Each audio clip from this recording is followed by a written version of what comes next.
કેમ છો મિત્રો? દર માટે જય શ્રી કૃષ્ણ, જય માતાજી. મારું નામ છે સચિન અને ફરી એકવાર પ્રાચીન અને ઐતિહાસિક મંદિર એટલે કે શિહોર ખાતે આવેલું ગોમતેશ્વર મહાદેવનું મંદિર. તો આજે હું તમને દર્શન કરાવીશ મહાદેવના. તો બના રહેજો વિડીયોમાં, મજા આવશે.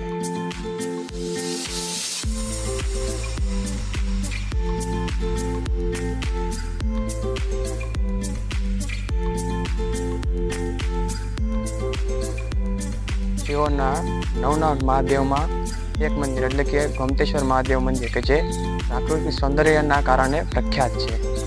જે શિહોર શહેરના બસ સ્ટેન્ડથી આશરે 2 થી 3 કિલોમીટરના અંદરે ડુંગરમાળમાં આવેલું છે.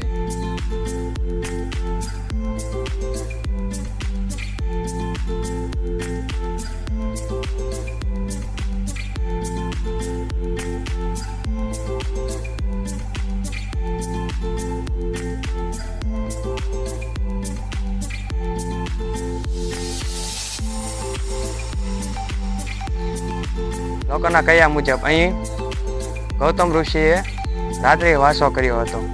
ત્યારે એક દિવસ એક રાત્રિએ ગૌતમ ઋષિ જ્યારે એકાએક સવારમાં ઉઠ્યા હતા ત્યારે એક ટેકરી ઉપર ગાય પોતાના દૂધથી એક જગ્યા પર અભિષેક કરી રહ્યું હતું.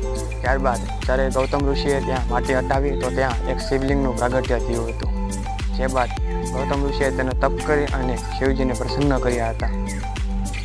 ત્યારબાદ ગૌતમ ઋષિએ અહીંયા મહાદેવની સ્થાપના કરી અને પૂજા અર્ચના કરવાનું ચાલુ કર્યું.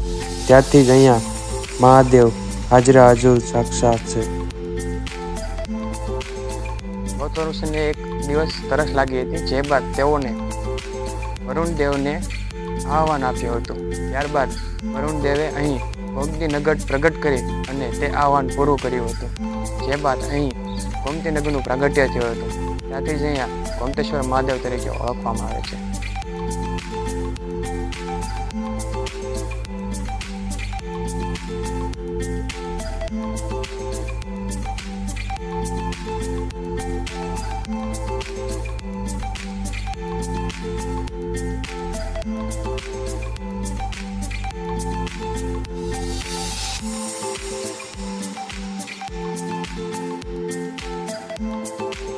બસ આજ માટે આટલું જ. મળે જલ્દી નેક્સ્ટ વિડીયોમાં. જય માતાજી, શ્રી કૃષ્ણ, હર હર મહાદેવ.